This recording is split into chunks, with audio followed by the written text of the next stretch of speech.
morning, and best wishes to all of us. We are delighted to welcome you to MD Research Forum with the topic Study on Social Media Influencer from an Experimental Design Perspective.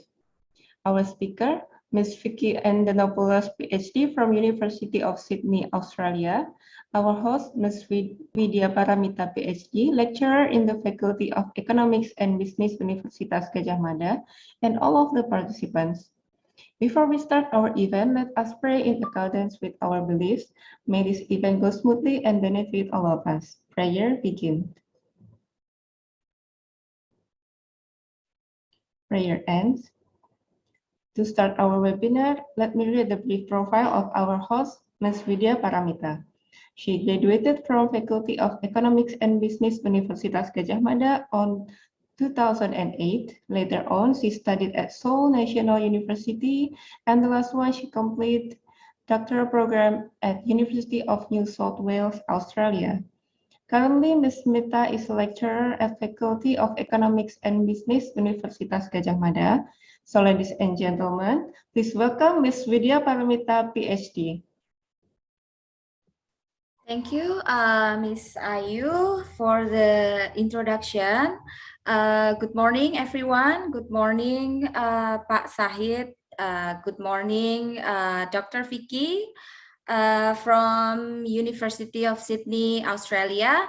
Thank you for accepting our invitation today to speak about research on social media using the experimental research approach in our event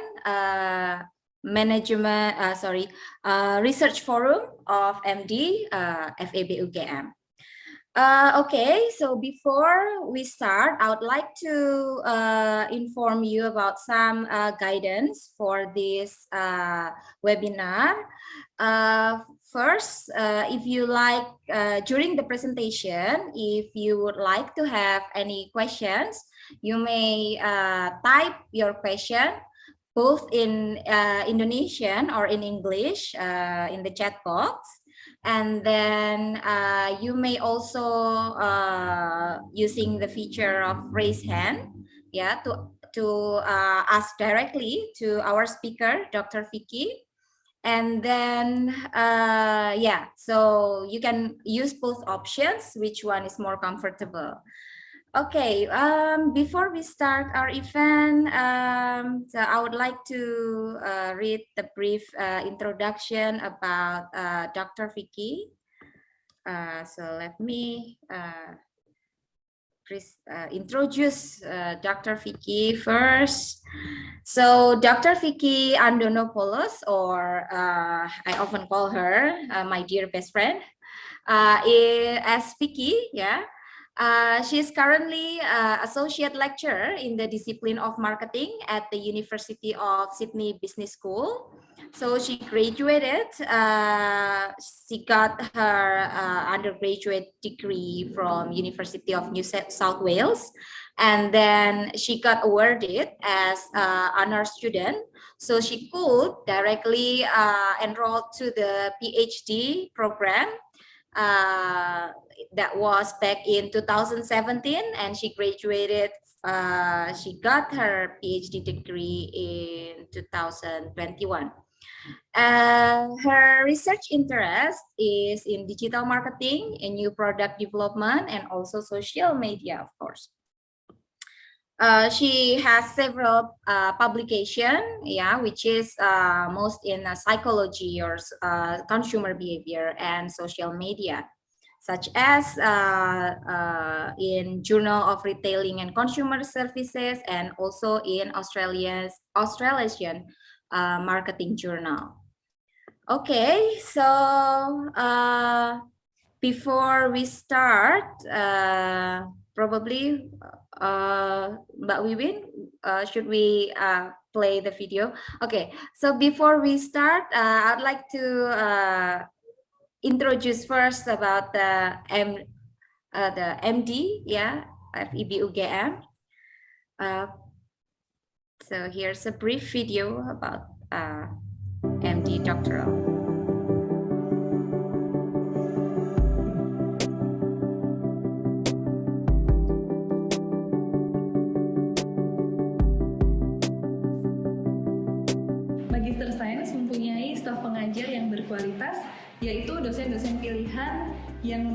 capaian akademik dan publikasi yang baik.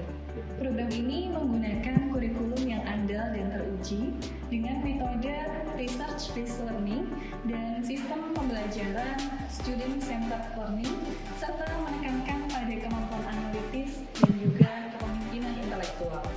Fasilitas dan infrastruktur yang tersedia sangatlah mendukung pembelajaran mahasiswa di sini. Di antaranya tersedianya laboratorium komputer, akses jurnal berlangganan, akses database yang lengkap, dan juga akses internet yang tanpa batas.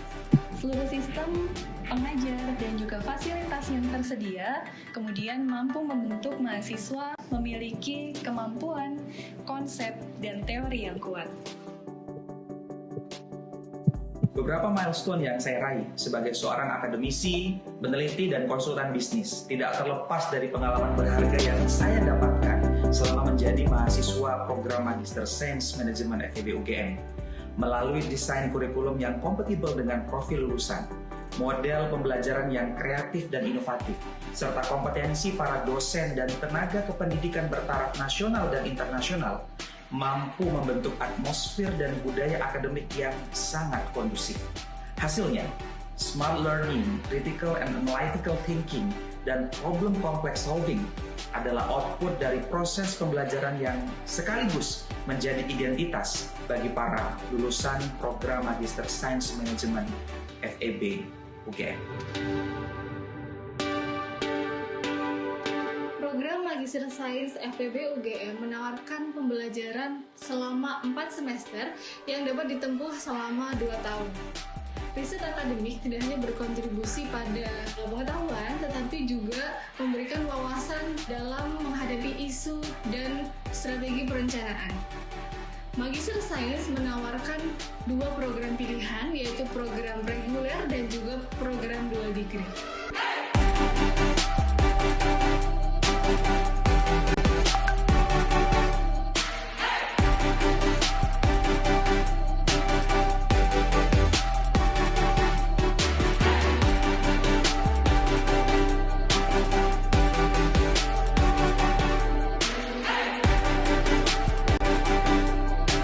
Bangga jadi MD. Bangga jadi MD. Bangga jadi MD.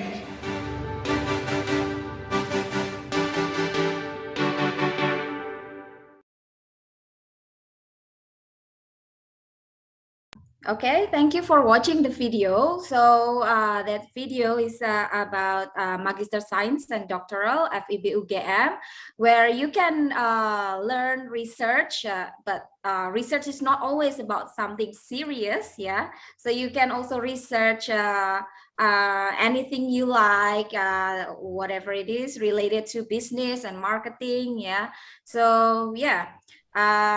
Please enroll to MD FEB UGM. Yeah, thank you. Okay, so now we can start. Miss Vicky, hello. Yep. Can you hear Hello? me? Can you hear me? Yes. Hi, How everyone. are you? Hi, I'm good. Thank you. Thank you Yeah. for having me today. All right. How is Sydney weather? It's good. It is raining here, so it's very dark. That's why it looks so dark here. But I'll try to I guess show a little bit of fun in this presentation and showcase a little bit of the research that I work on in particular. And yeah, maybe some people can get some ideas. Oh, thank you so much. And despite this is holiday time in Sydney, but Dr. Vicky is willing to take this invitation. So thank you again from us.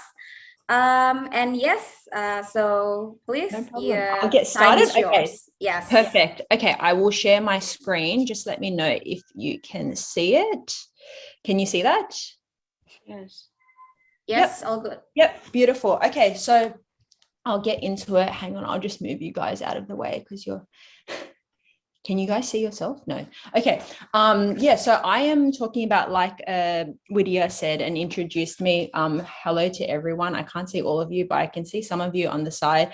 Yeah, I'm going to talk about today some of the research that I did. This is from my PhD, when I did do my PhD, and carrying forward now as a lecturer, still working on this and in terms of getting it published. But I'm kind of going to go through it a little bit, how I got the inspiration for it. And as Dr. Widya said, you know, it was definitely, the idea was, I got it because it was something that I liked.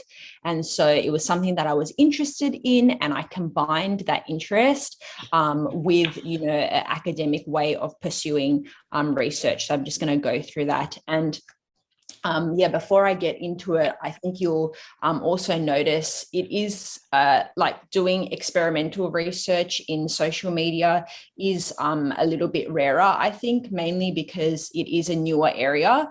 And with all research, you do need someone to, I guess, supervise you or look over your research. So it's quite difficult to find people in those areas, particularly for me, at least in my experience. So hopefully this gives you a bit of an overview. Yeah, I'm just going to go through my full research essentially and really break it down for you as if this was, I'm assuming you've seen some research, but I'll really break it down from the beginning. And if you have any questions, can you just butt in, or do we just wait for the end to ask questions, Widya? So I think we will wait until the end of your presentation. Wait until the end? Yep. Okay, yes. Perfect. So yeah, just hold on to your questions and I'll answer them. So yep, as the title says, my research looked into authenticity on social media, and particularly how maybe authenticity can be bad sometimes. So this is really, you know, a counterintuitive question. Usually people think authenticity is great, be authentic on social media, and that's how you devise a winning social media strategy.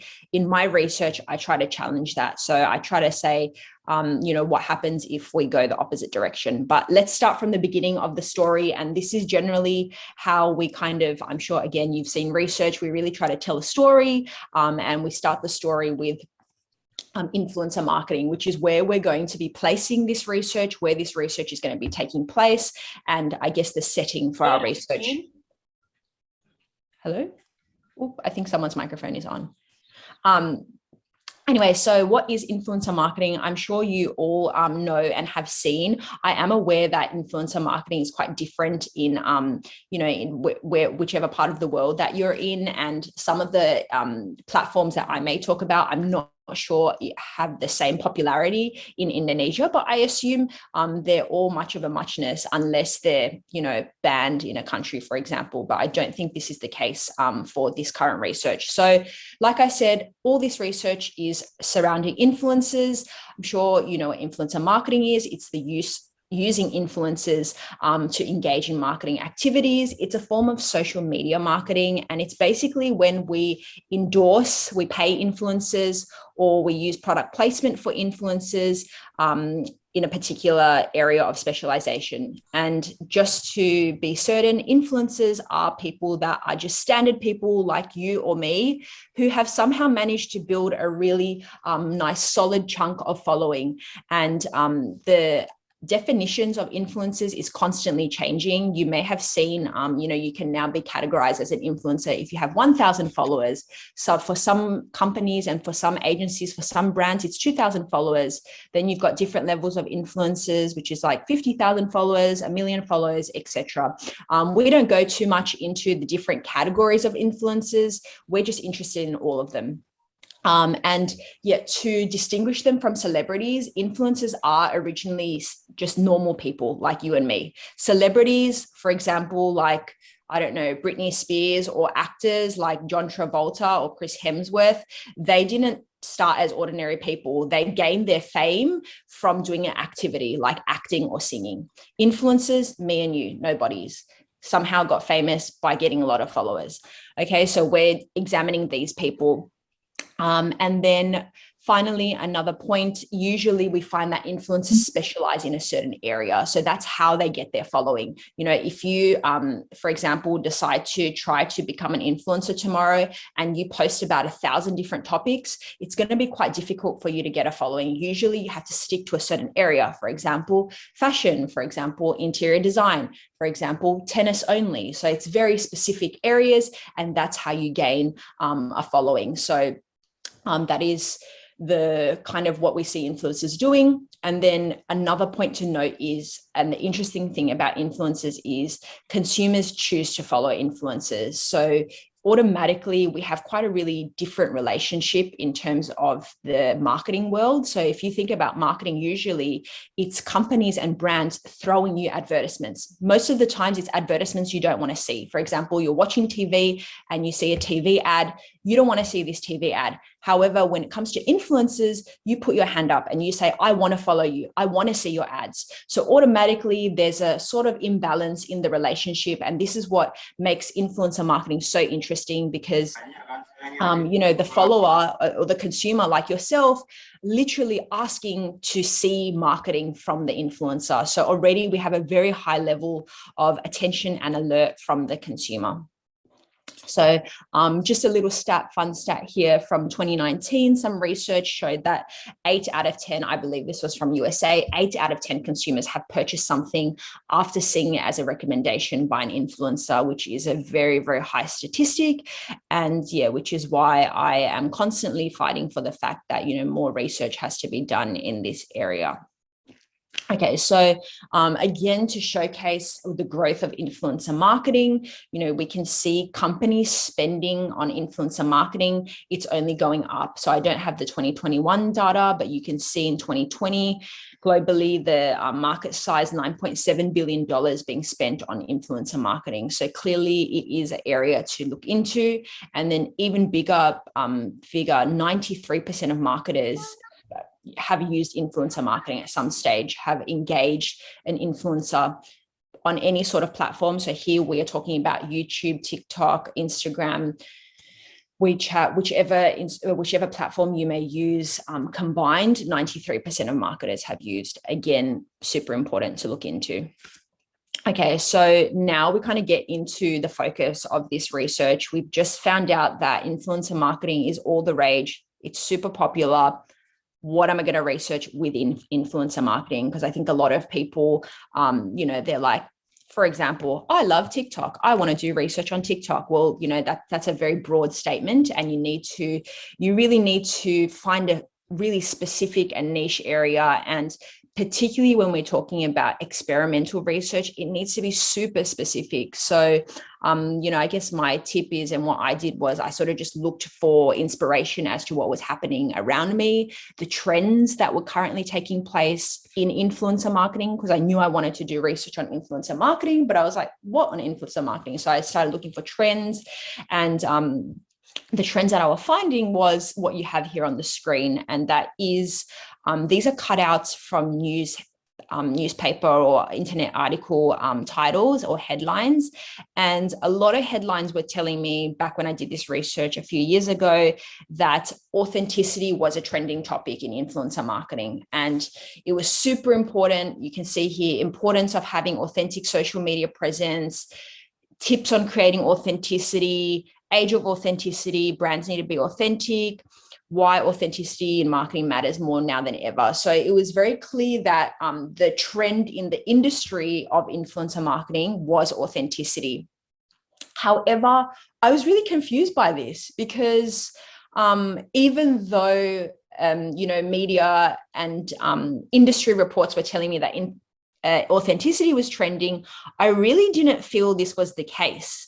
And that is because when I used social media myself, I realized a really opposite story. And I realized that things were getting less authentic. So I was really confused why industry was telling us to become more authentic. But actually, in practice, what I was following at least was inauthentic. And I really like this combination of taking inspiration from my everyday usage habits. And, you know, I encourage you just taking a break from what I'm talking about here on the screen here to really look into a topic that you're actually familiar with, you know, that you really know the ins and outs of. Because yeah, if you try to do research, particularly at a master's level or at a PhD level on something that you're not familiar with, it's going to be a little bit difficult, and it's maybe going to be a little bit boring unless you really love learning about completely random topics.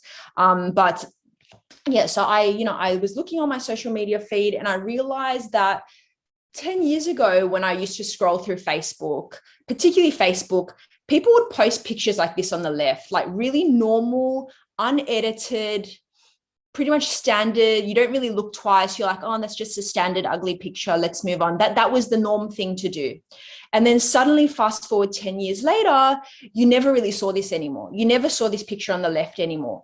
Anything that people were posting was looking not this great on the right, but, you know, somewhat filtered, edited, manipulated, etc. So again, another example, you know, back in the day, 10 years ago, it was okay. I saw a lot of this stuff on the left.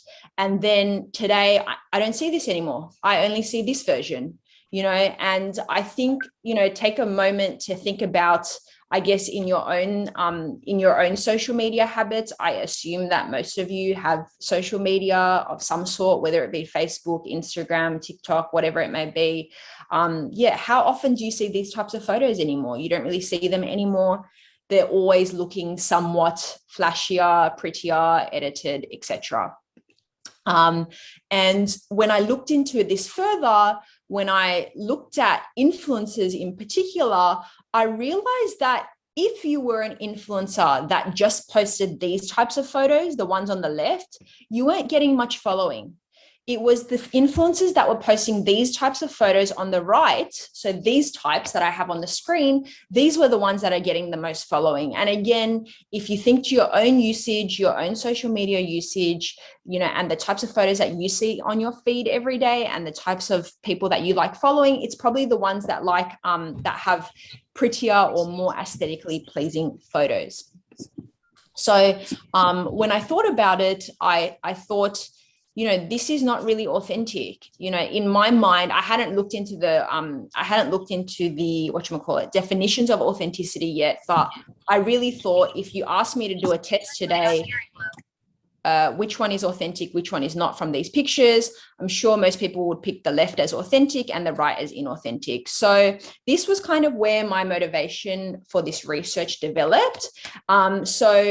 You know, and this is the way that we undertook our research. We look for the research motivation, we look for some questions to answer, and then we pick it apart and make it even more specific. So from those those few slides that I've just shown you, I think we can gather that there appears to be some sort of preference by followers on social media for inauthentic versions of content on social media.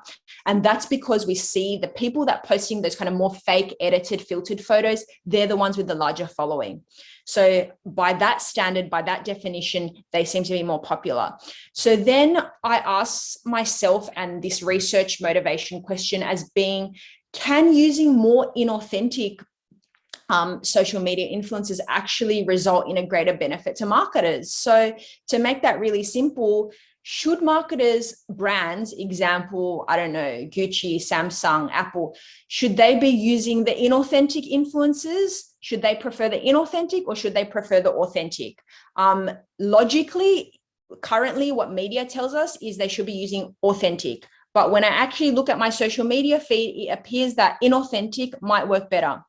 And so that was my proposition. That was the motivation. And with our research, because I am combining consumer behavior, which has a more psychological bend, you know, we wanted to find out the mechanism behind that. So if this was true, if it's actually better to use inauthentic or more faker influencers, why is that the case? Why do consumers prefer that inauthentic version of someone versus the inauthentic version of someone? So that was my research motivation. And so to do this, we posited that the lower authenticity may actually have a greater chance at enticing consumers to buy products. So that's the more faker person. The more low low in authenticity they are, the more kind of fake they are. And then we also at this time thought it will depend on the product that's being sold. So it depends what type of product we want to ask the influencer to sell. Maybe sometimes we do need to use this kind of ugly, authentic version of someone. And sometimes we need to use this version of someone, to put it very bluntly, you know, because at the end of the day, we're looking for results, we're doing the research, we're just looking for, I guess, the answer to our hypotheses. So to move forward now, that was kind of our research motivation and our proposition. As I said, we posited the more kind of fake and inauthentic you were, the more likely you were to sell a certain type of product. But however, when we got to this stage, we realized, oh my God, authenticity, what does that even mean? It's such a broad topic. If I asked all 70 of you guys today, what is your definition of authenticity? I'm sure I'll get 70 different definitions of authenticity. And that is quite a large issue in researching, and a large issue with these types of topics. You know, authenticity is like a bit of a fairy subject. So it's really important to choose a very strong definition to make sure the research can hold its ground. So in this research, I did a bit of digging, and there's so many different versions of authenticity, but we decided to go with personal authenticity. So in this research, we used personal authenticity only. And personal authenticity is how authentic you are as a person. And the most, I guess, simple way to explain this is, and the definition that I like to use is how likely you are to stay true to yourself. And if you are likely to stay true to yourself, then you would be defined as high in personal authenticity. And if you're less likely to stay true to yourself, you would be low in personal authenticity. A very simple example of personal authenticity is if you see all your friends wearing black t-shirts and you hate the color black, but you still wear the black t-shirt to fit in, you're not exactly staying true to yourself, because you clearly hate the color black, but you still did it just to fit in. So you would have a sort of lower level of personal authenticity, particularly in that setting where there is pressure placed on you, because you're like, everyone's wearing black, I need to fit in, I'm going to wear black too. However, if you're like, I hate black, I don't care if everyone's wearing black, I'm still going to wear white, that's my favorite color, that means you're staying true to yourself, and that means you're high in personal authenticity. So we're basically using personal authenticity to define these influences, and we use the specific definition by this research by Shalin in 2014, and we're basically saying authentic person is someone who exhibits behavior which is primarily led by his or own personal identity, just meaning that you will stay true to yourself in the face of corrupting pressures as well, with that example that I just gave you with fitting in with your friends who are all wearing black t-shirts. And so, yeah, that was the kind of the type of authenticity that we were using in this research. So I'm going to skip to a very ugly, boring slide. And this is basically our research model. With experimental research, we usually have a model to help us test the things we need to and get to the answer that we need to. So like I said to you, this research was all about finding here if SMI is the social media influencer. We wanted to see if the social media influencer's personal authenticity level, whether it was high or low, so fake or not fake, affected their followers' ability to buy stuff from them. Okay, so that's basically very simply what we're testing. To just complicate the model a little bit, because that's what we like doing in research, and we need to find the mechanism right.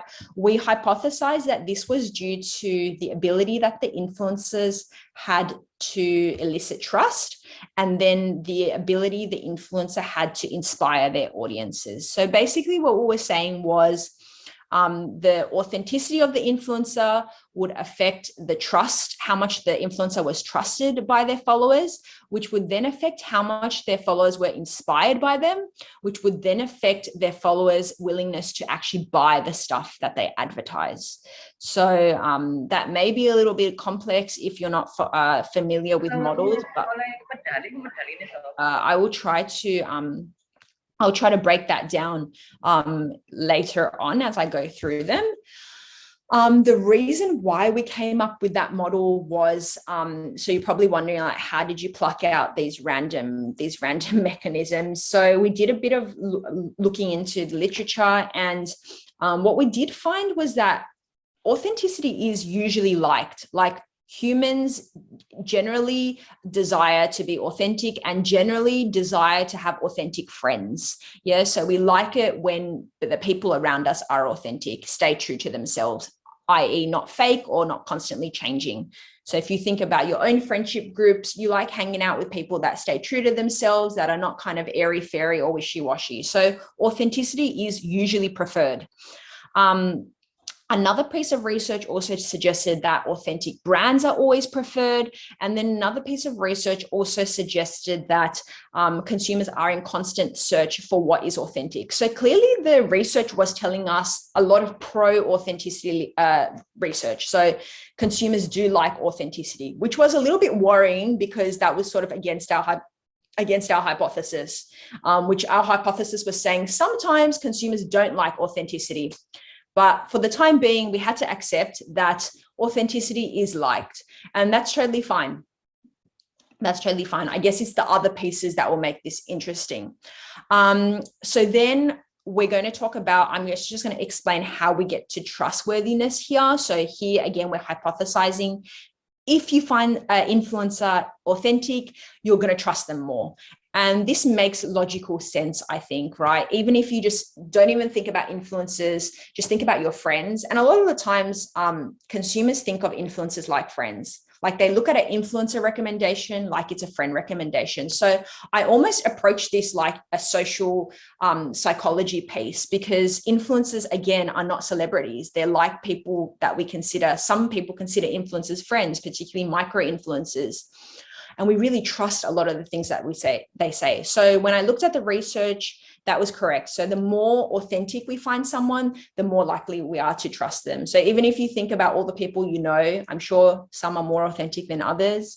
The more authentic ones, you're more likely to trust them, right? So, and then research kind of doubled down on that and confirmed that. So we looked at multiple different areas of research. We even looked at political research, and it basically told us that the more authentic politicians are, the more likely we are to trust them. Another piece of research found that without authenticity, trust cannot be established. Really makes sense. And then even when we look at brands in a totally different area, you know, the more authentic the brand is, the more trust people have in those brands. So clearly there is a link between authenticity and trust, and that's how we built this first part of our model. Now we move to the second part of the model, and that is, like I said, the more likely you are to trust someone, the more likely you are to be inspired by someone. And yeah, the way we came to that part is that when you look at social media, particularly this piece of research was done fully on Instagram. So we selected Instagram as the key platform to conduct all our experimental design on. When we look at Instagram, it is like pretty much a purely visual format. You know, it's visual, it's got video in there, it's got some audio, but the large proportion of it is visual and aesthetics. And when we look at aesthetics, it really has an ability to inspire people. And a lot of the times people do go on Instagram for inspiration. So, you know, whether they need to be inspired, what activity to do today, let's see what people are doing, what restaurants people are eating at, what hotels people are visiting, or what people's homes look like, what outfits people are wearing. That's all types of inspiration. And so that could be that was one of the motivators why people go onto Instagram. So we felt like we needed to look into inspiration. We then looked into a bit more research, and Hart in 2000 told us that trust must precede inspiration. So in a lot of scenarios, people needed to have a feeling of trust first before they could be inspired to do something, or the more they trusted someone, the more inspired they were to do something. I guess because inspiration then leads to action. So, you know, we need to, have that in place in order to do an action. Example, buy a product, which means spending our money. Another piece found that inspiration requires an act of transcendence that has strong foundational roots. So, you know, like I said, just because you're inspired by something, that's cool. If you just say, I'm inspired, that's great. That's not really useful to marketers. Like, we need you to be inspired and then inspired to actually buy the product. We don't need you to say, wow, that's so beautiful, I'm going to go back to what I was doing. That's like a waste for marketers. So we need that trust to actually equal action, and that's purchase. So in order to equal that action of purchase, you also need to have a feeling of trust. You can't just be randomly inspired, because if you're just randomly inspired, you're like, oh, that's like a really pretty house. Cool. Like, I'm not going to buy that, because you didn't trust the person that posted that photo, for example. The house was a bad example because we don't go on Instagram to find house inspiration, but you get my point. So yeah, that's why we needed to include that inspiration, and then that would lead to the actual action of buying something. And we call that in this research consumer response. Okay, so moving on to the actual research. So this research comprises of a pilot test and 3 studies. And basically, like I said, we used Instagram to test this model that I showed you, that kind of really boring model. We're now testing in Instagram. So what we did was, we decided to use Instagram, and then we had to decide a few other factors. And that was, remember when I said when we're doing experimental research, everything really needs to be tight. Like, it cannot have random variable factors, because if there's random variable factors, this confounds the results. So we do not need that. We need everything to be really specific. So we even needed to choose a specific like topic of area of influences to use. Like, we couldn't use, you know, randomly some influencers that do food blogs, or some influencers that do sport blogs, or some influencers that do fashion. We needed to choose one specific so we can have that consistency across all our studies. Otherwise, someone's going to say, you only got these results because in one of these you used food and in the other one you used sport, for example. So we specifically chose the topic, the area of influencer, and in this case, we chose lifestyle influencers, and they're one of the most popular types of influencers on the Instagram platform. So that also inspired our choice to select them. And lifestyle influencers are those people that just post about, I guess, inspiration about life. So holidays, food, you know, just pretty aesthetic photos.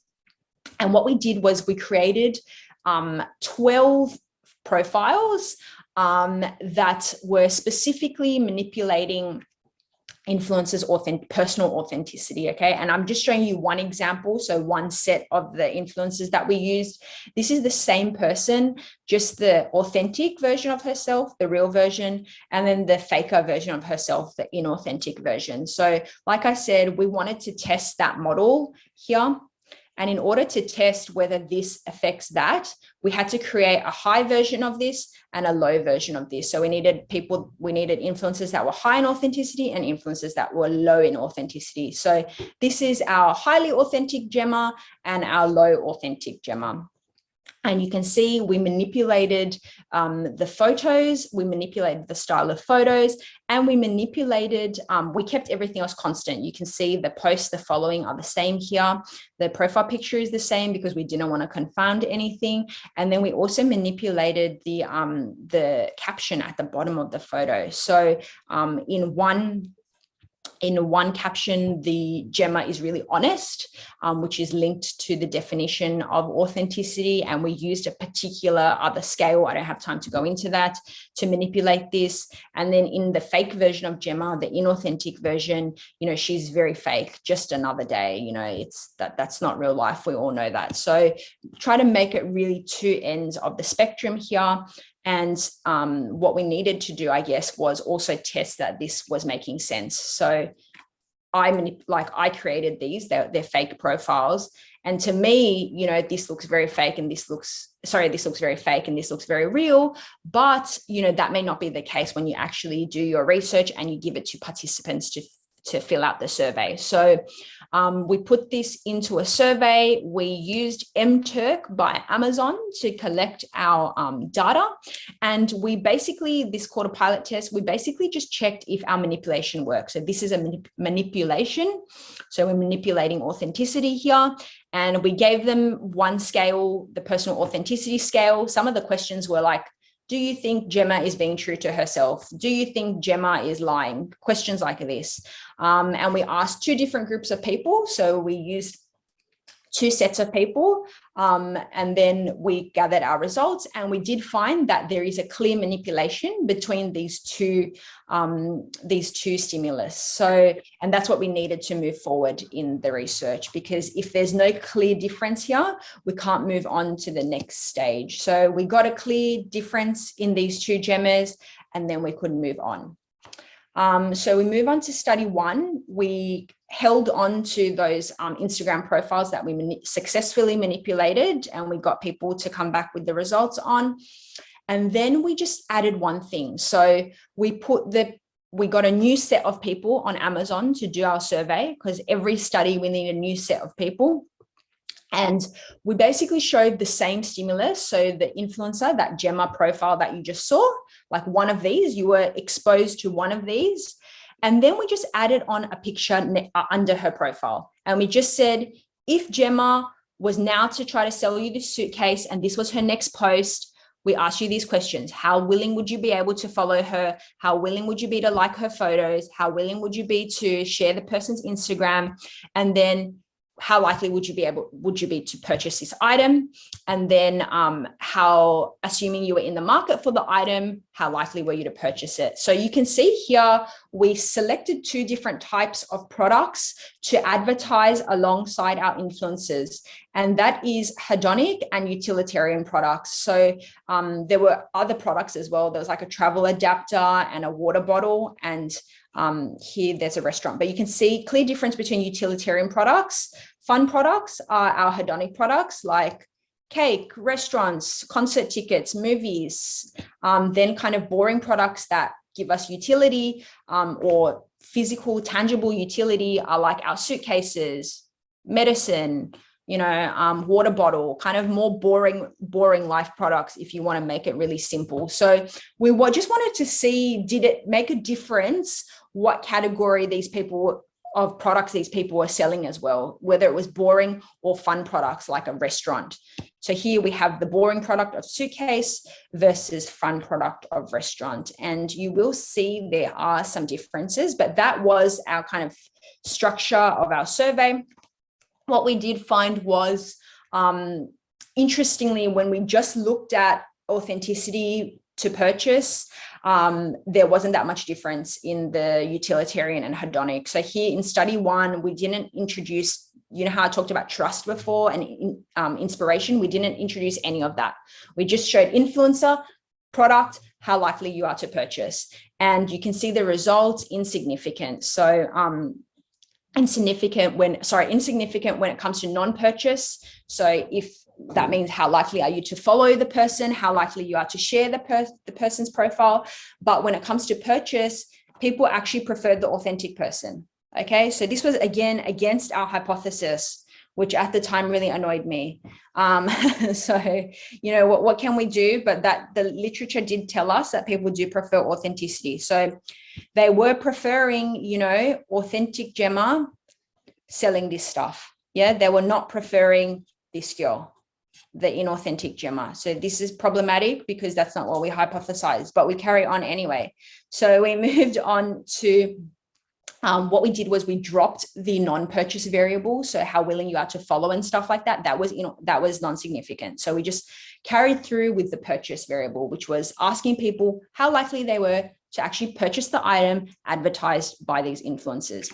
Let's move to study 2, which is when we introduce trustworthiness. Okay, so exactly the same study design where, split participants. You were either assigned to authentic group or inauthentic group. So that means you didn't see both these versions of Gemma. You were assigned to one only. Okay, if we show you both, it will completely distort our results because you'll know what we're testing. We cannot have that. So we put you in 2 completely different categories. And then all we did was we again showed the suitcase or the hotel or the restaurant. But then at the end, we also asked, in addition to, do you think Gemma is authentic? How likely would you be to purchase this suitcase advertised by Gemma? We asked how much you trust Gemma. So we wanted to see whether the trust in Gemma affected our results. And yeah, like I said, we had hypothesized that, you know, the more authentic you found Gemma, the more you trusted her, which is the more you wanted to purchase something. And those were the results that we got. So again, boring, ugly slide with numbers on it. But this basically tells us that, you know, the more authentic you find someone, the more likely you are to trust them, and the more likely you are to purchase the item. And then we see the direct result fall into non-significance, which means that, you know, we have a full mediation effect here, which is really good. Again, still in the wrong direction, because here again, we're seeing, you know, people did prefer authenticity, was leading to more trust, was leading to more consumer purchase intention. We move to study 3 now, which I guess this is where we see the largest, where we saw our kind of vision come to life. And that was, again, exactly the same structure, exactly the same experimental design. I think that's why I like experimental research. We're literally just running the same study over and over again, but adding a new scale. Yeah. So in this research, in this study, it was exactly the same survey that people are filling out in study 2, but we were just adding some inspiration questions now. So now we were showing people Gemma, the suitcase, and now we were asking, how real do you think Gemma is? How much you trust Gemma? How much are you inspired by Gemma? Okay, and then how willing are you to purchase those items? So essentially that was the structure of our survey. And then what we were finding was, I'm going to move to the results, that we did have, sorry, very complex slide, I'll explain, that we did have a full serial mediation effect in place. And that was basically telling us that the more authentic our influencers were, the more their followers or the more people trusted them, the more they were inspired by them, and then the more likely they were to actually purchase the products advertised by them. However, what we were seeing was the most interesting part of this graph or this visual is this line here.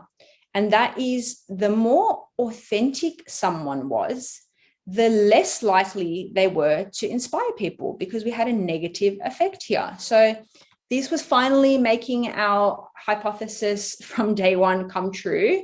And that was my theory of, you know, people like kind of fake influencers, and the more fake they are, the more likely they are to inspire you. And then the more likely you are to go and purchase an item sold by them. So this was more starting to make sense to me, because honestly, if this girl was trying to sell me a holiday to Dubai versus this girl selling me a holiday to Dubai, even though I know this girl is fake, even though I know this photo is edited, I'm still more likely to be inspired by this picture and go and book myself a holiday to Dubai based on this picture on the right.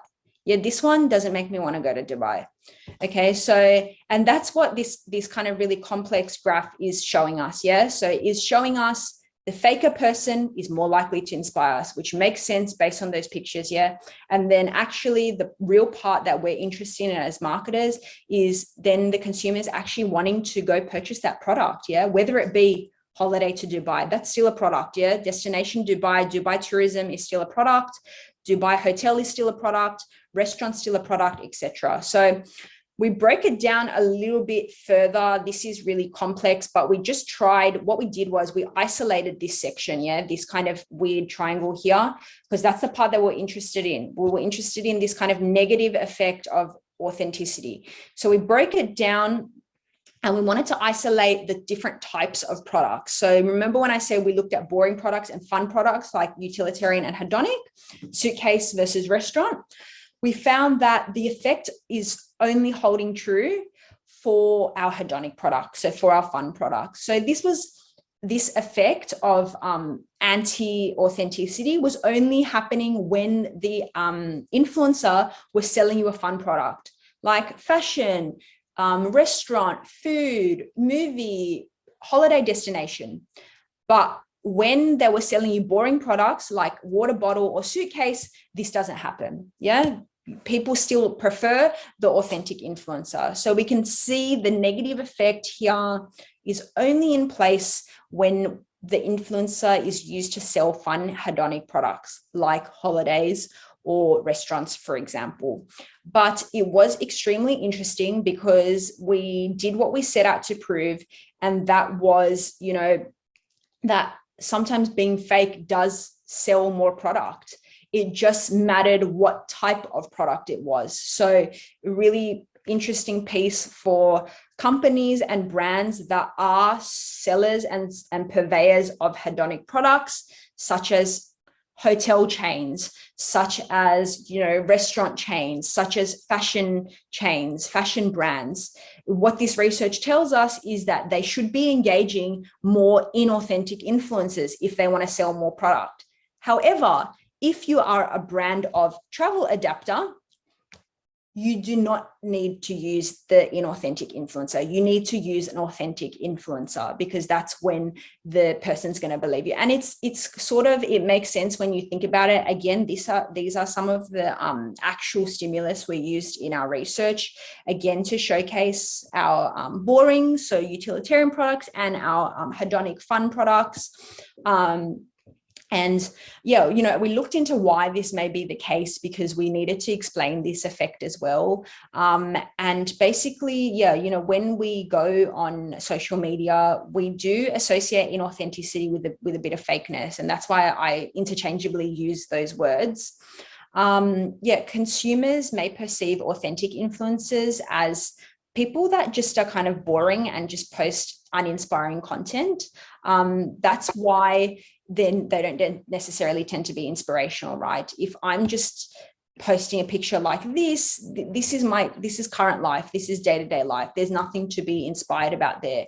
But when I see something like this, again, like I said, even though I know it's highly edited and filtered, and, you know, this is not a true representation of herself, I'm still inspired. And it sucks because it's not reality, but that's currently what's happening, right? And to the marketers, I think we need to know that, and to make note of that, particularly, again, like I said, if you are a brand or a chain that is in that hedonic product categorization.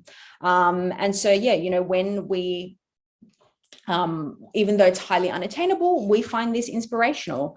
Again, like I said, utilitarian goods, usually boring. We don't need inspiration. I don't need to be inspired about what travel adapter to buy. That's why this is not working for when I analyze, or when we analyze the kind of boring hedonic products.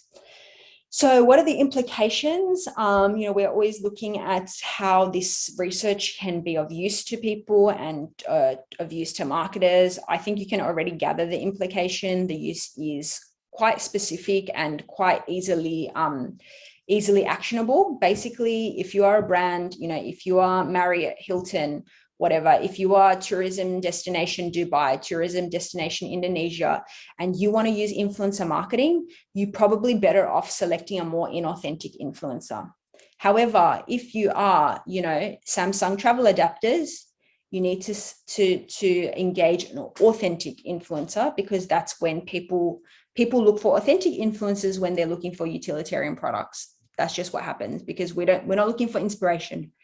And yeah, you know, these days influencer marketing is so huge. You know, they're usually not even operating by themselves. They're operated by or managed by digital marketing agencies, influencer agencies as well. And, you know, this is really important piece of research for those companies to know as well, because then they can properly match influencers to brands. Yeah, because a lot of the times it's not the brand directly working with the influencer. They go through an agency, and the agency selects, oh, you know, I think Sarah or Mita or someone is better for your brand, depending on what product or what brand image your brand has as well. So that brings me to the end. I think I'm on time-ish to the end of this research. If you have any questions at all, of course, I'm here to answer them, or any other questions relating to research. But I hope that wasn't too complex or boring.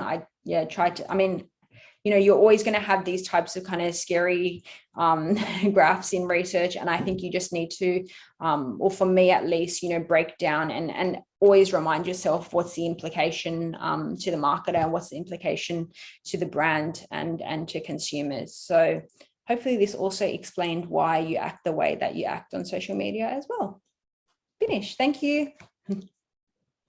Okay, thank you so much, Dr. Vicky, for the very interesting and insightful topic on the research. I got some DM, some direct message. They're so interested in your research topic, and particularly it is very, you know, it's a in our daily life, you know, like nowadays when we use Instagram, there is, you know, I often use that filter feature, you know, to make myself prettier, but turn to be less authentic. Yeah. And we can see from your research implication how it would affect other perception. So maybe it's still related to like some kind of like self-presentation strategy. Yeah. Okay. So now if we are now in a question and discussion session. So if you have any question, please raise your hand, or you may type on the chat box. Currently, I have a question here from Dr. Bowo. Thank you, Dr. Bowo Setiono, for your question. So can we say that product, hedonic versus utilitarian, moderates the authenticity and purchase intention relationship? Probably because there was not like the moderating lines on your model. Yeah. So is it like that? Yeah, well, I guess, yeah, there was no moderating lines. We never ran that particular model. Yeah. We probably don't want to run that particular model now, given that we already got the results that we did. But I guess, yeah, I mean, I guess you could put it in there. Like, where would you put it though? Like there. Yeah, no, I don't think you could say that actually, because then the whole model would fall apart.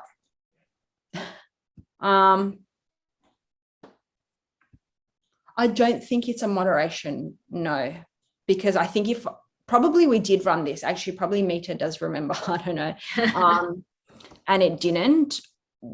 Yeah, we can't say it's a direct, a clear moderation effect, no.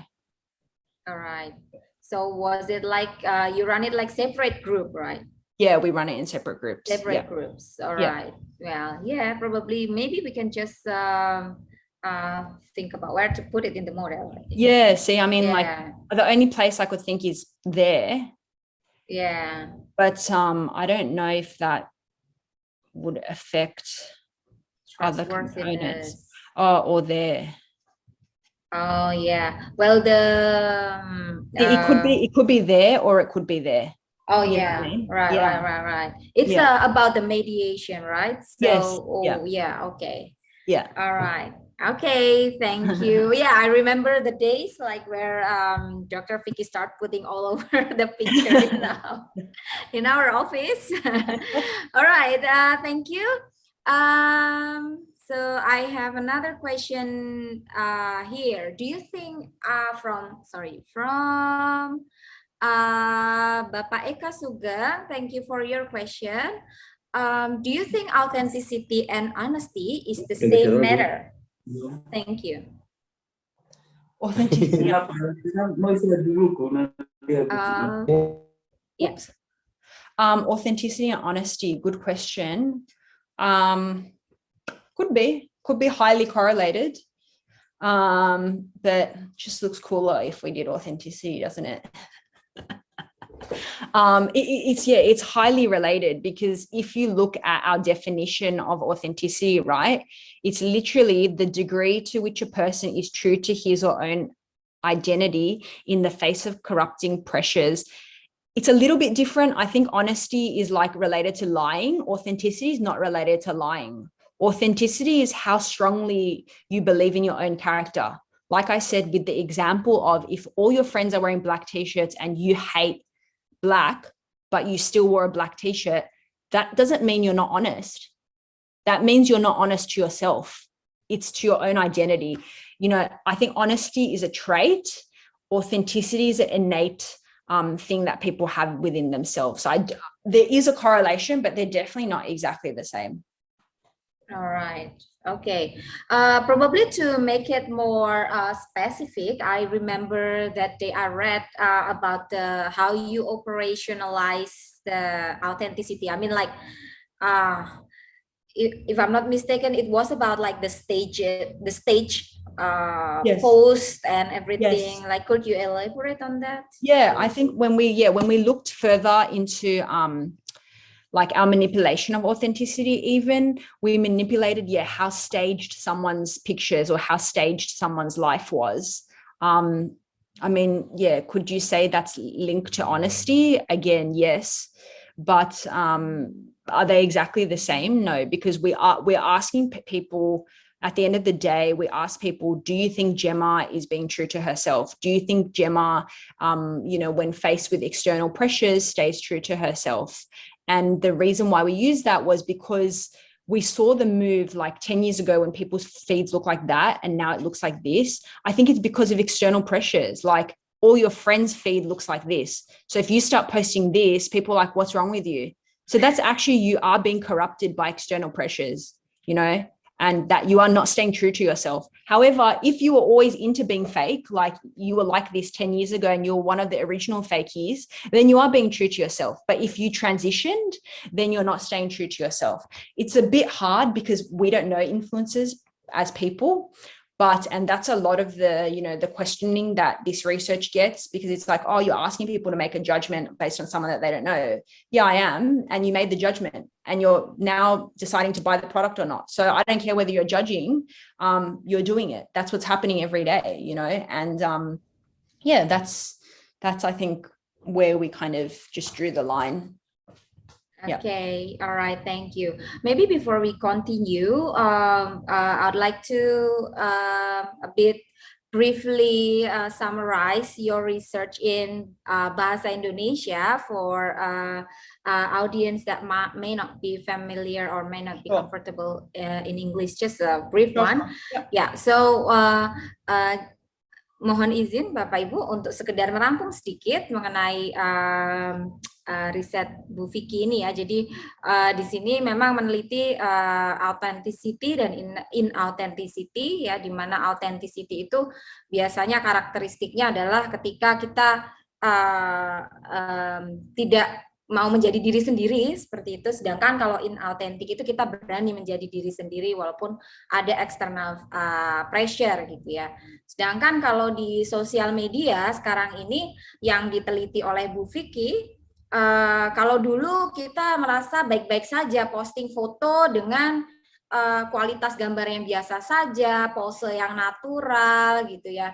Kemudian ya foto biasa aja gitu, nggak usah pakai filter, nggak usah harus terlihat bagus gitu ya. Cuman sekarang kan kecenderungannya ketika kita melihat timeline di sosial media, kita melihat timeline di Instagram ya, ini untuk risetnya spesifik di Instagram, kita melihat banyak sekali foto-foto yang seperti di gambar sebelah kanan gitu, dimana orang itu akan, kalau foto posenya harus diatur, oke, miring ke kanan badannya, kemudian tampilannya, warnanya, apalagi sekarang dengan fitur filter yang sudah lebih canggih gitu ya. Kemudian posisinya juga harus diarahkan sedemikian rupa, makanya sekarang ada istilah Instagramable gitu ya, bahwa ada objek-objek yang dianggap tidak Instagramable, alias mungkin dalam bahasa risetnya Bu Vicky ini jadi mungkin terlalu otentik gitu ya. Nah, kalau kita selama ini sebagai pengguna Instagram mungkin lebih suka melihat sesuatu yang estetik, yang cenderung tidak otentik. Nah, kita di sini riset Bu Vicky ini meneliti bagaimana pendapat dari audiens atau penonton atau followers gitu ya, ketika melihat sesuatu yang autentik maupun yang inauthentic. Dan hasil risetnya menunjukkan bahwa ternyata yang autentik itu tidak selalu efektif ya, terutama ketika kita bicara di konteks pemasaran. Jadi tidak selalu kemudian kita bisa menjual produk lebih banyak ketika foto-fotonya autentik. Bahkan justru untuk produk-produk yang hedonis itu yang inauthentic itu cenderung lebih efektif untuk memasarkan produk. Nah, jadi itu tadi ringkasan dari hasil temuan risetnya Bu Vicky. Baik, thank you. So I'm gonna continue reading our next question. And for the audience or the participants who would like to ask question on mic, yeah, so you can please use the raise hand feature and ask directly to Dr. Vicky. Okay, the next question is from, from Miss Ina Ratriana. Is this theory also applicable for normal user, like nano or micro influencer? Should we use lower or higher authenticity, or is there any difference between people with lower or higher number of followers? And the second question, how to differentiate authenticity at first? Is a nice picture means high authenticity? Oh, that's the operationalization of authenticity, right? Okay, yeah. The first question, yeah, that's such a really good first question. Yeah. And that's a lot of the issues that we have with doing experimental research with social media and influencers. I mean, by the time we finished this research, Instagram Reels got introduced and videos, and we couldn't incorporate that into our research. And that's one of our limitations. And so is that issue with the followers. The most that we could do was hold the followers constant. So you can see in all our stimulus, we use the same amount of followers. We try to use somewhere there in the micro level of influencers, because when we do have macro levels of influencers, like example, Kim Kardashian, that definition of influencer and celebrity starts to get blurred. And we really try to keep that celebrity level out. Because like I said, once you reach a certain level, you do start being recognized as a celebrity, right? And we really wanted to keep that confound out. That being said, I think with micro influencers like your 1000s and stuff, it's such a different relationship, because those micro influencers are really like friends to their followers. An example is, if you message them, they message you back. Mid-level influencers don't do that. They don't have the time to do that. And so I didn't want to confuse and mix friendship with this as well, because you would know the micro influencer. You probably followed them from like 5 years ago, and you've probably messaged them multiple times, and then your judgment of them is a little bit different from someone that is a mid-tier influencer. And so I think this research would only work for mid-tier influencers, is my opinion. Again, a limitation. And if we really wanted to bulk this research up, we would run this again and change the followers, right? But another issue is we can't use existing influencers because it's bias. If I give you influencers that you actually follow, you already have preconceived ideas about them. You may like one more than others because for certain reason, I don't know, they look more like you or they're nicer to you. We can't do that because that confounds our research again. So we had to use made up influencers. But I guess we back that by the fact that people do follow new people every day. Like, if you see someone that you like, not every day, maybe you follow a new person every week or something like that, and you don't know them. So we're just using that kind of initial period of following someone, a newish period, and someone that you sort of don't know, but you do know, again, in that mid influencer category. Like I said, if you ran this with micro, hard to do because micro is such like a friendship based thing. And how can you ask someone to evaluate a micro? Like, you only follow micro influencers if they really appeal to you, like really, really appeal to you. how can we then ask you to evaluate a random micro influencer? Like, we will not get proper results. So if you wanted to do research on micro influencers, I think you have to ask the participants about the actual micro influencers they follow, because there's such a friendship issue there. And then, if we ran this study with bigger influencers, I think we will get very similar results. We just didn't want to, because if we choose a bigger influencer, it's hard to make a fake bigger influencer, right? Because everyone knows the big influencers. So we can't just make a fake profile and put Gemma with 7 million followers. People are going to be like, who's Gemma Smith? I should know her if she's got 7 million followers. So really hard. That's why we went somewhere in the middle. But for sure, you could redo this research on both sides, just a little bit more complex to execute.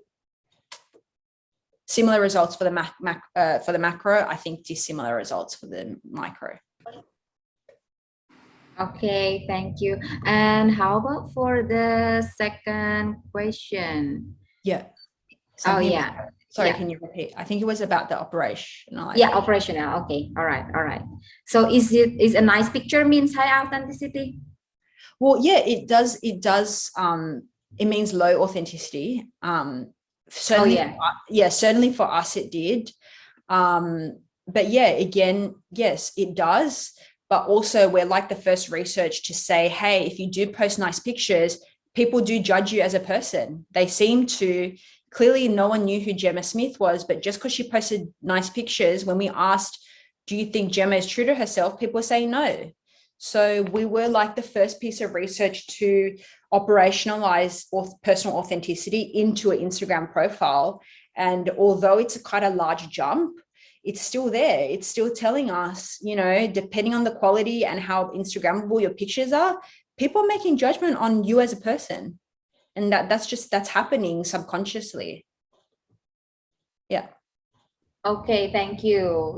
So it's even amongst the first, right, to test this operationalization based on the quality of the picture. Okay, so maybe I know Miss Ina is going to take her PhD, so good luck. And she's also doing research on influencer. So probably you can discuss further in Australia next year. Yep. All right. Thank you, Miss Ina. Okay, so the next question, I'll go to Mr. Hastangka. The question is, what do you think about the buzzer on social media influencer? How to identify in research and how we can verify the existence of buzzer? What's a buzzer? What's the buzzer? Probably Mr. Hastangka. Do you mind to open mic and talk directly to explain what is it about buzzer? Mr. Hastangka. I think buzzer is someone who try to, promote certain topics or endorse a certain issue, and then make it massive in the social media, something like that. I don't know the definition, but in Indonesia there used to be. No, go on. I haven't continued because hello. Hello. So it's like in Indonesia, it was this term of buzzer used to be very popular during the political election, where there were a lot of probably it's kind of like influencer who write some opinions about something and lead people to believe on what they believe true, so about their opinion, some kind like that, kind of like influencer. Okay. I'm not too familiar. It sounds like more like Twitter, like that. It's probably less about photos, more about opinions. It's more like about opinion. It's not less about photo. Less about photos. Because I haven't heard of that terminology, but it sounds like like a Twitter kind of thing, which is something that we didn't investigate at all, because that's here we focus a lot on visualization because we use Instagram as the platform. But I guess we could redo this in like a mainly like word platform, which is like Twitter, which is pretty much predominantly a word platform. Again, we would have to operationalize the definition again, but definitely like we don't see too much of that buzzer thing happening on the visual platforms, right? Because it's all people are looking at the photo, not reading the essay that you wrote underneath it. They're kind of just scrolling really fast. Whereas when I go onto Twitter, I'm there to read people's opinions. So it's a completely different mindset, I think, as well. Yeah, right. I agree with Dr. Vicky, because like in Instagram, we can see the profile through the pictures, but with the Twitter or something that more on verbal words, it's like it's completely would be different. Different way how we can identify or assess the authenticity. Right. Okay, thank you. Wow, there's a bit more questions here. So from Mr. Adib, what do you think about TikTok content? Because it feels like it's more authentic than Instagram content. What do you think about that? I fully agree. I do think it is more authentic than Instagram content. And I think it's because TikTok is new. So what we've seen is when apps are first launched, it starts as authentic. Example, Instagram. Remember when it was authentic? Actually, like literally people just posted random photos on Instagram. Didn't even care what it looked like. Didn't care if there was typos, etc. Same with Facebook. I remember, 20 years ago on Facebook, I'm sure we all see the things we posted 20 years ago or 10 years ago, and you're like, I can't believe I wrote that. Or I can't believe I posted that picture. Because when things do start, it starts as authentic. And then slowly over time, because it becomes monetized, because the monetary and the marketing value gets realized, we see it become more inauthentic. And by that definition, probably over time, we will see TikTok become less authentic because, influencers will move their whole platform to TikTok, and they'll be under more pressure by marketers to create perfect content unless the marketer has directly given them the direction to be, unedited and authentic. But I haven't realized it like very slightly. I'm seeing TikTok become slightly more inauthentic, but still, it's still predominantly authentic. I fully agree. And I think it is because it's new. Good question. Very interesting. It's very interesting question actually. I just realized like when you explain like it highlights some kind of like social pressure in there when the social media platform is still new, it hasn't been established, so people just freely express themselves, but then it started to get monetized and the marketing norms applied when exactly. And I sell exactly we start, and then we start, particularly if you are an influencer or if you're just a normal person and you start getting more followers, you feel more pressure as well, right? In the beginning, you probably didn't think about the things you posted, but now you're like, oh, I have 10,000 people following me, I better make a good video. You know what I mean? And then I better change my clothes, I better edit this, I better, versus when they first started. Right. Very interesting. Not only, I mean, like even if it applies for just the common people, just like us, right? Not only when we sell something, products or services, but also like our self-presentation to more people. That's interesting. Okay, thank you, Mr. Adib. That was a very interesting question. And now move to the next question from Miss Dewi Lestari. The first question, I'll start one by one, Vicky. So in which sectors the inauthenticity increases high purchase intention? In which sectors? Okay, so so with yeah, with our research, we specifically saw that in the hedonic product sector, we saw it well, in both categories, right? In our first study, we found both of them. It's like, if we evaluate overall, authenticity is the way to go. It's best. But if we isolate those two product categories in specifically, yeah, hedonic is better to use more kind of fake influencers. Again, we only have those two categorizations, right? There's so many different categorizations of products. You know, you can run this again with another subset of products. You know, there's so self-identity products versus non-self-identity products, you know, products that have social implications versus non-social implications. You know, there's lots of different product categorizations, but I think, yeah, I think any sort of product that is linked to your identity is probably going to, you know, be helpful if you can be inspired in that sense, because, yeah, I mean, that's just the way people work, isn't it? They want to, whichever brand of t-shirt you're wearing may give off a certain, you know, image to people around you. You know, you could, you know, it's so easily to be, I think, judged by society, and so people look to social media for that reassurance, you know, and that's why influencers are so popular. You know, they give reassurance to people that this is a trend, this is fashion.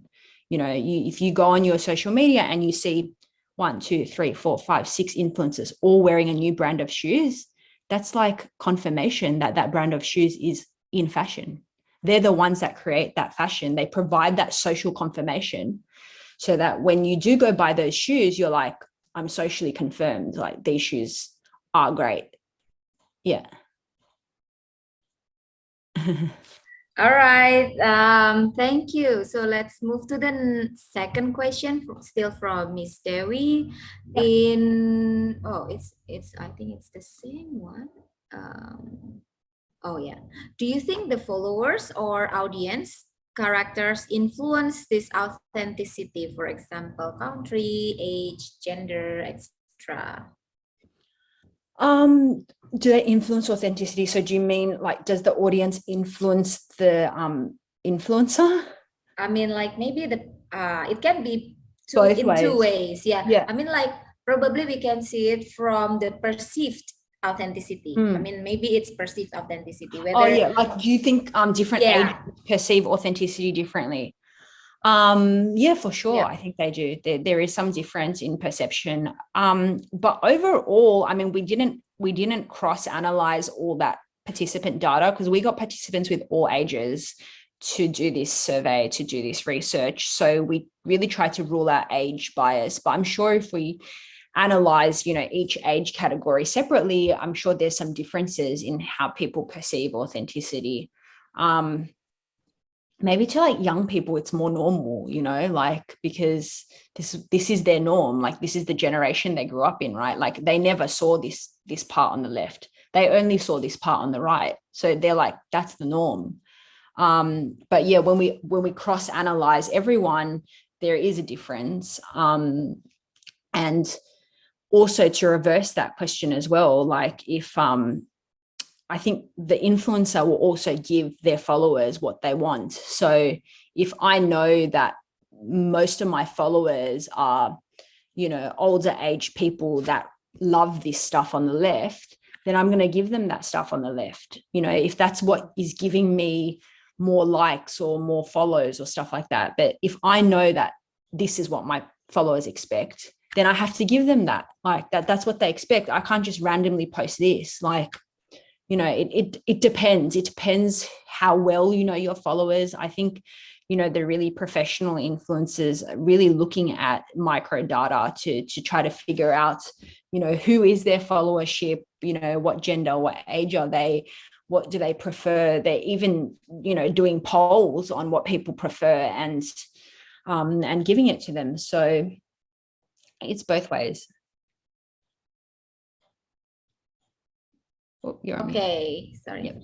All right, yeah, probably it can be also seen from a different way. For example, like, yeah, maybe you already explained. So like different followers will determine the norms. Yeah, maybe you already explained. So I think that's both way. Yeah. Yeah.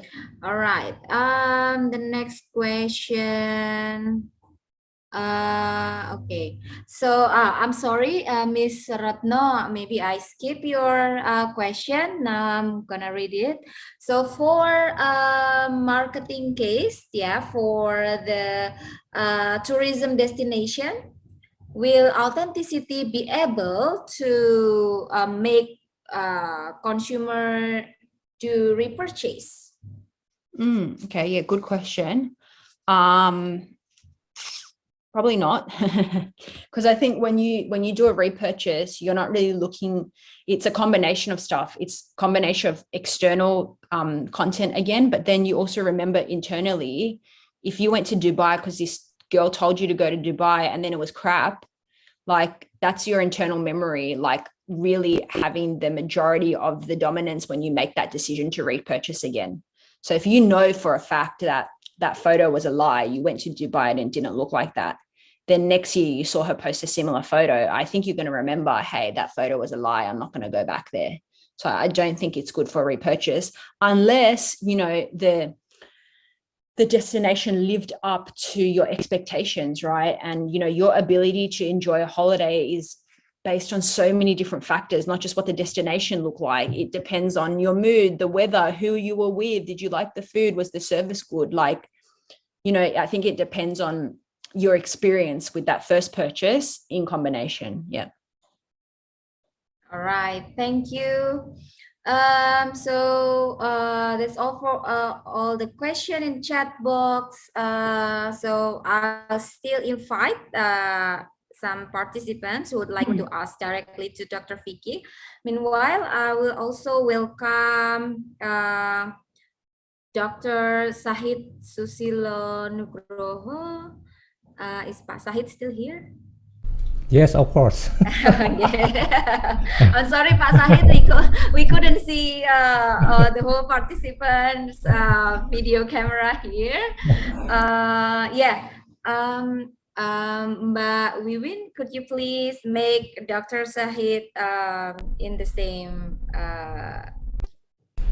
screen, in the same screen. Yeah. Yeah, indeed, I already raised my hand. Oh, several times. That's why. But it is not notified by the host. Yeah, that's fine. I just first of all, I just want to greet Miss Vicky as the head of the program. So I would like to say thank you very much for accepting our invitation. I think you delivered a really insightful lecture this morning. It's really useful to enrich our research skill. Thank you very much. Thank you for having me. Okay, so Dr. Sahid is a researcher, prolific researcher in social media, and his expertise is also in social media. So what do you think about influencer, Dr. Sahid? Yeah, indeed, I also have a curiosity concerning Ms. Vicky study. Perhaps we have a kind of limitation in terms of social media types. I think this already addressed by some audience. Perhaps for example, like in Facebook or TikTok. Mostly when I observe in daily basis, mostly they they upload authentic contents, rather than in authentic contents. I think Ms. Vicky already explained before. Perhaps because TikTok is a new one. But if we talk about, for example, like Facebook, I think Facebook is the older one, the oldest. When we see in Facebook, mostly they have authentic content instead of inauthentic context. But perhaps this is also influenced by the genre of the social media, in my opinion. Yeah, because in Facebook, I think the genre is more authentic rather than for example, like in Instagram. In Instagram, I think the genre, I mean the art style mostly is about beautification. Yeah, like Mbak Widya already addressed before also. Yeah, I think people, I think if you remember about Dolly Parton challenge 2-3 years ago, so we can see the difference uploaded content when they post to Instagram, LinkedIn, Facebook, and also perhaps Tinder. Yeah, so I think this is very interesting also when we relate to the Miss Vicky study. Yeah. But the most how to say curious that I have today is about what. But I think I also understand it because the setting is in Instagram. Yeah, when authentic content doesn't influence purchase intention. Yeah. This is my how to say curiosity. But perhaps to some extent it can be understood because this is Instagram. Yeah.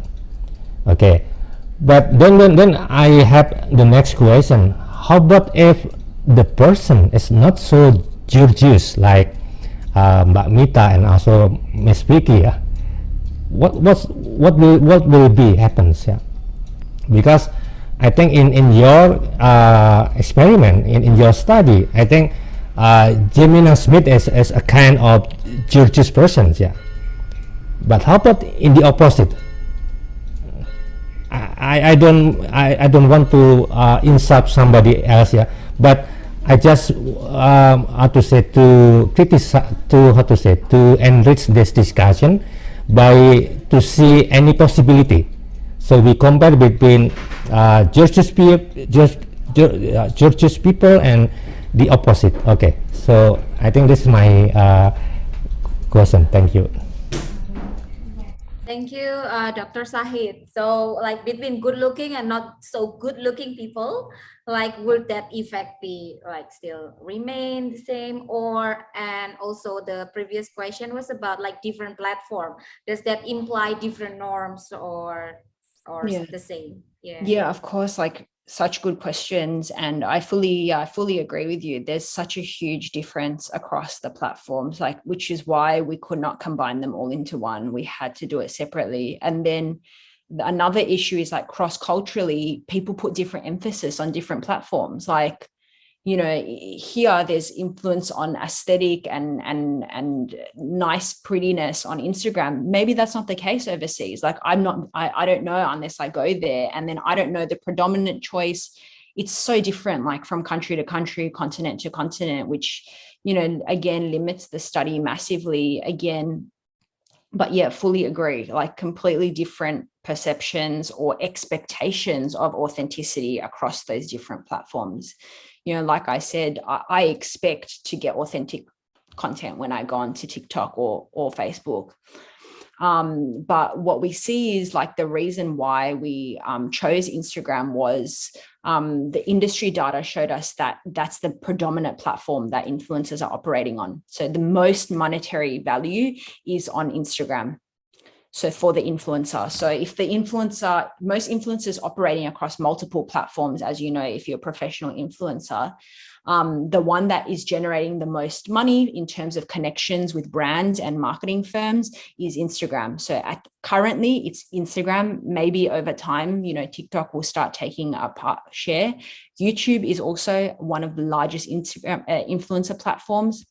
You know, how are we going to doing like research on YouTube scares me because it's like videos. So yeah, just like completely different. And I agree, like this research is only applicable to Instagram in America, because honestly, I have completely no idea what would happen if we ran this study cross-culturally. So I fully agree that is one of our, you know, limitations. And it always ends up being the case with experimental, because if you make it too wide, then people are like, oh, it's not tight enough. And then if you make it, too limited, people are like, it's not applicable enough to enough areas. But yeah, that's why we kind of looked at the industry data and we said, okay, where's most of the influencers operating? What's their number one platform of choice? Yeah, and it shows us Instagram. That's why we chose it. We just didn't randomly choose Instagram. And then the other question, what was that? I forgot already. It was about the comparison between good looking and the comparison. Yes, that's right. Yes. I fully agree with you. I think that's just a fact of the that's just the way it is. I genuinely think if you're not as good looking and you want to become an influencer, you have a lower chance of succeeding. That's just unfortunately, that's just the norm. That's the algorithm of predominantly with Instagram. I think with TikTok, it's different. With TikTok, it's different. With Twitter, it's different. Twitter, they judge you by your brain, how smart you are, how witty your comments are, how witty your statuses are, because it's not an aesthetic platform. It's not visual, it's words. So yeah, maybe if you fall into the other category, try to become Twitter famous, which you actually like it. You do see that, like you see a lot of kind of smarter people gain traction on Twitter because they're the famous ones on Twitter. It's the people with the bigger brain, and the people with the smaller brain, probably Instagram famous. And that's just like, if you look at the data, that's why you see like a lot of doctors and high profile, even academics, doctors, like whatever it is, huge Twitter following, like Twitter famous, influencers on Twitter. Shame Twitter doesn't come with any monetary endorsement. Like it's not known for influencer marketing, it's known for sharing your opinions with like-minded people. As far as I know, Twitter is nowhere near as monetized as Instagram. But then also maybe YouTube is like a halfway ground where, it's a video. So it's half what you say and half what you look like. So you see a lot of, in your words, not so much gorgeous people, very YouTube famous, very YouTube famous because it's a 20-minute video of them talking about something. So they're being evaluated for two things, looks and talking. So it's a kind of a combination place. Okay, thank you very much. Okay, thank you, Dr. Sahid and Dr. Vicky for the interesting discussion. Yeah, so probably Dr. Sahid would consider to move to Twitter, given that nowadays he maintain and manage a very attractive Instagram account. All right. Okay, so now we still invite more question. I have here Mr. Hari, which is a practitioner, Mr. Hari Wibowo. This is also influencer, I think. Yes, he's also yes, influencer. So he managed a business, SMEs from social media, and probably he would like to know some about the issue. Mr. Hari? I just want to ask a question to Dr. Vicky.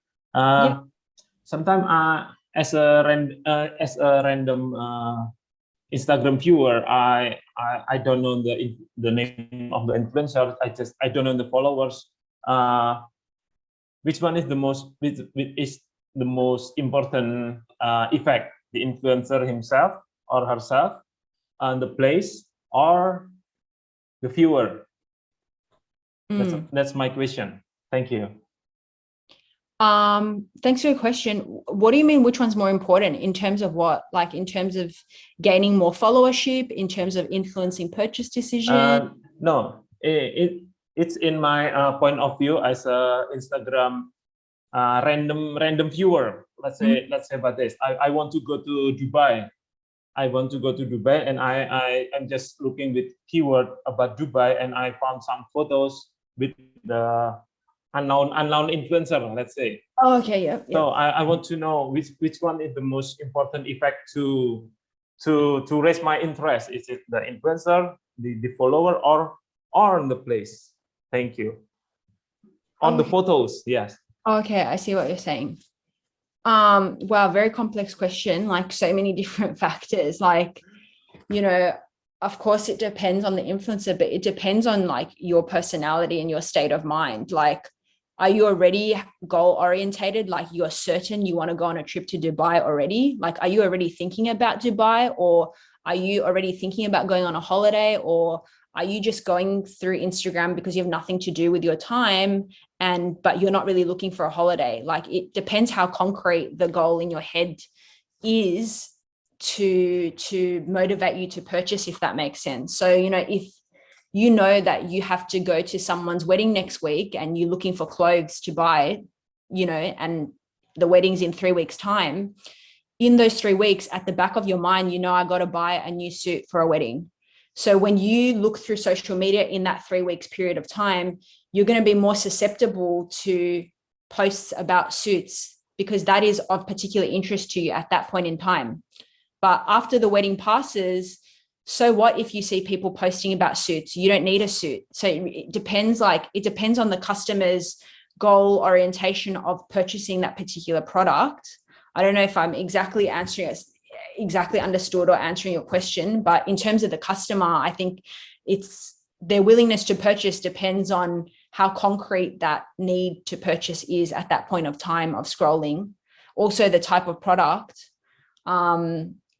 And then you asked if the influencer makes a difference as well. Like, it depends what you're looking for, I guess. When you are scrolling through social media, you know, if you and I scroll through social media and see the exact same feed, we'll have a completely different response to a number of different factors, just because, you know, we're completely different people. And that's why it's also so hard to do research on social media, because it's so specific, you know, like no two people in the world, I think, follows the same group of people. This is so specific. And that's why it is hard to do research, because you have to make fake accounts, and, you know, people, it's not necessarily realistic. And that's why we just hope that, because people do follow new people over the time of their life, you know, we present to you a new person that you may be following. But it is very tricky to do. And I think that's why a lot of people do get scared of it, because you send it for publication and you get so many questions back, and, you know, it almost deters you. So, you know, you just do something that's easier. But to answer your question, that question that you asked is like a million different answers, you know, involving, you know, what leads to success of those three elements, whether it be the product, the influencer, the person. It has to pretty much be a perfect thing between the three. And then, it depends, like, if you're an impulsive shopper as well. Like, there's some people with serious issue buying something advertised by influencer every day. And then there's other people that never click on that link, you know. It's just so related to your personality, your state of mind, financial position, whether you have a shopping addiction or not, like many different things. Yeah. Right. Thank you, Dr. Vicky. Thank you. Okay, thank you so much, Mr. Hari and Dr. Vicky. Now there's another question. Dr. Vicky, what do you think about food and beverage products in small scale industry? Does authenticity will take effect on it? Yeah, great question. Look, I think about this myself, and I'm that person that always looks at social media before I go to a restaurant. Like, I'm almost like addicted to checking before I enter a venue, because I want to see what the food looks like. I want to see what the ambience looks like. Now, does it matter if the person that's posting is authentic? Yes, because I'm about to eat that food. And if you're just a liar and you're inauthentic, then I don't want to waste my money on that food for nothing, you know, because it's a very cut, clear thing. Like, I don't know, like food's like related to taste. I can't see taste. Do you know what I mean? But clothes, I can see that looks nice on you. That looks like good quality clothing. I'm going to buy that because Mita, the influencer, is showcasing it. But if Mita, the influencer, tell me this food is not nice, or this food is nice and she's lying, I have to fully rely on her opinion. You know what I mean? It's not to do with the photo. It is to do with the photo, but I need to know if it tastes good as well. So I think it's important to be high in authenticity for food and beverage. Again, might be different with different groups of consumers. It depends on the consumer's goal. So if your goal as a consumer is, I want tasty, delicious food, I'm going to go to the authentic influencer. But if I just want to go to a restaurant to take a photo of the food, then I don't care what the food tastes like. Then I don't care. I'll just look at the food that looks the nicest in photos. You know what I mean? It depends the orientation of the consumer. What's their goal of that purchase? Okay, thank you. Is that answer your question, Ms. Novira? Yes, thank you. Yeah, thank you for the question. Yeah, so there is another aspect here that probably we haven't discussed previously. So about the personality and also the stage of the, what is it, the Purchase journey? The consumption goals or something. Yeah, so that could be research ideas from everyone here, from all of us in the future, right, Dr. Vicky? It matters so much, isn't it? But it's hard to do research on that, because you need to find people that actually have that goal. Otherwise, you need to ask them, imagine if you are looking for a restaurant, which a lot of the times we end up doing, because we can't confirm if you're actually, we ask you, would you buy this suitcase? But a large number of people aren't looking to buy a suitcase currently. So you see that opinion doesn't really matter. So we need to ask you, imagine you have to buy a suitcase tomorrow. Which of these suitcases would you choose? You know, and I think it's really important to include that in whatever research you do, because not everyone needs to buy a holiday today or go on a holiday today or go to a restaurant today. So depends the goal. Okay, thank you. There is another question for from Mr. Arif Yusuf. Has your presentation been published? If it has, where did it publish? Thank you. I mean, we're currently trying to prepare it for publication. So we'll probably look at probably Journal of Interactive Marketing. Pretty much now, we will send this through. Okay, all right. Good luck for sending the manuscript, and hope it will be accepted soon. And then all of us can have the chance to read the full research from Dr. Vicky.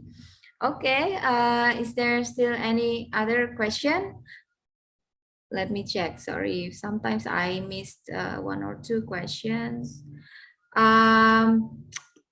So is there any of you are currently studying in MD or looking for research ideas about social media?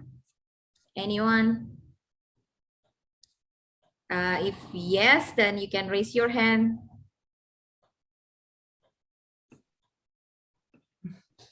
No. All right. Not yet, I think. Not yet. Not yet. Okay. I think after today, they get inspiration from Dr. Vicky. Yes. All right. So we hope that our discussion today can have some inspiration for you who are currently looking for research idea, and probably for you who haven't started studying master's or PhD, once again, you could consider to join the Magister Science MD FEB UGM and meet with Dr. Sahid Susilo Nugroho, our expert in social media, and we will have more interesting discussion about this social media topic. And thank you, Dr. Vicky, for your time and for your presentation for today. All right. So to conclude from our research discussion today. Yeah, we got a lot of research idea from Dr. Vicky's presentation. Yeah, when we do, there's a lot of opportunity for research in social media, especially in influencer. As Dr. Vicky research on authenticity, yeah, there are some. She already did explain two mediation variable or explanation variable, which is the trustworthiness and also the inspiration, right? And the effect on purchase intention. And also she already found that this effect, this explanation variable, I mean, like authenticity and inauthenticity influencer, they are effective to promote purchase intention, yeah, but it's the effectiveness is different for different types of product, which is hedonic and also the utilitarian product. But based on the question and answer session, based on our discussion, we can also conclude that there are several other aspects that we can do research on. For example, on the cultural effect, cultural aspect, whether the authenticity and inauthenticity is perceived differently from different cultures. For example, if Dr. Vicky ran the study within the US context, how about in the Indonesian context? Will Indonesian people still perceive authenticity in the same way or different way compared to the US counterparts?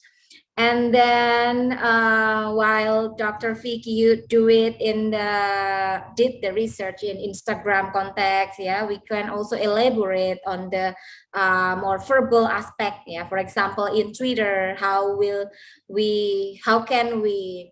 will authenticity and inauthenticity be still relevant, and then whether it's still effective or not, and how can we create authenticity through Twitter. That's also interesting research topic. Okay, so I think that's all for today. Thank you so much.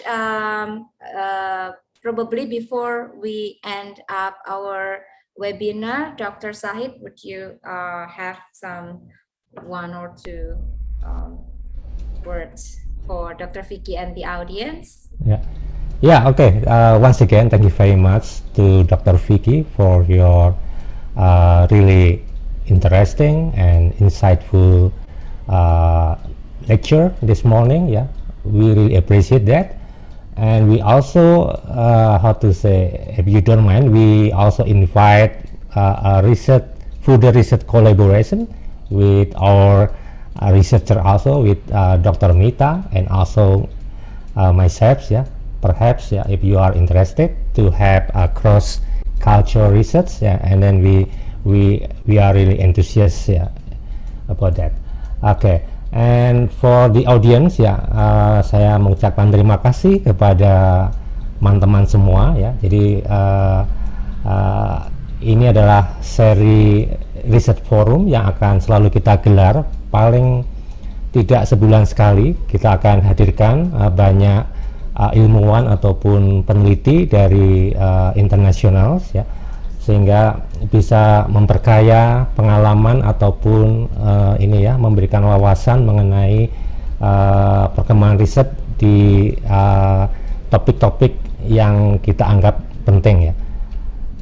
Sebulan yang lalu kita menggelar ada 4 acara revo, ya. Nah, ini menjadi acara pertama yang kita gelar untuk bulan Januari 2022. Jadi nantikan terus acara revo dari MD FEB UGM, dan kami mengundang khususnya lulusan mahasiswa S1 ataupun S2 yang ingin belajar mengenai research skill. Silahkan mendaftar ke MD FEB UGM. Seperti yang tadi dikatakan Dr. Mita, belajar riset tidak selalu serem, ya, tidak selalu rumit, apalagi kalau dibimbing oleh Dr. Mita, ya, yang masih sangat muda ini. Terima kasih semuanya teman-teman atas kehadirannya. Terima kasih. Wassalamualaikum warahmatullahi wabarakatuh. Assalamualaikum warahmatullahi wabarakatuh. Thank you so much, Dr. Sahid Susilo Nugroho and MD for inviting us.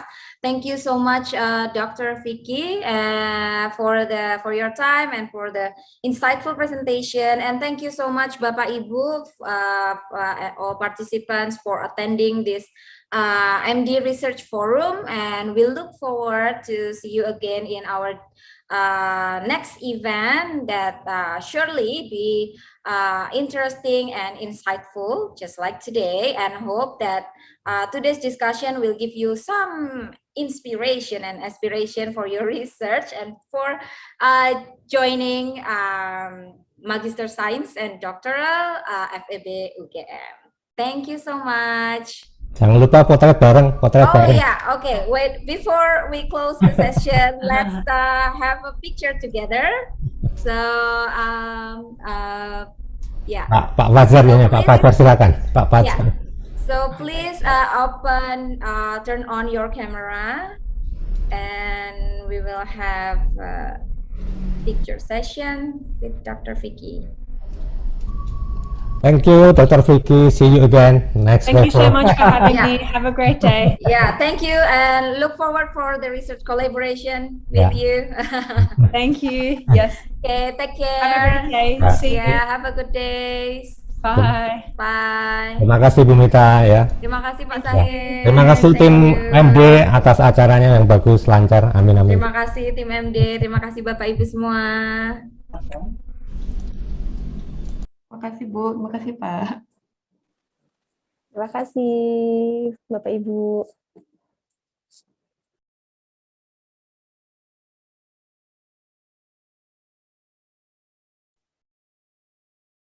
Okay, those we end today's event. So once again, we would like to thank Dr. Vicky, Dr. Mita, and all the participants who have participated in today's webinar enthusiastically. Good morning. Wassalamualaikum warahmatullahi wabarakatuh.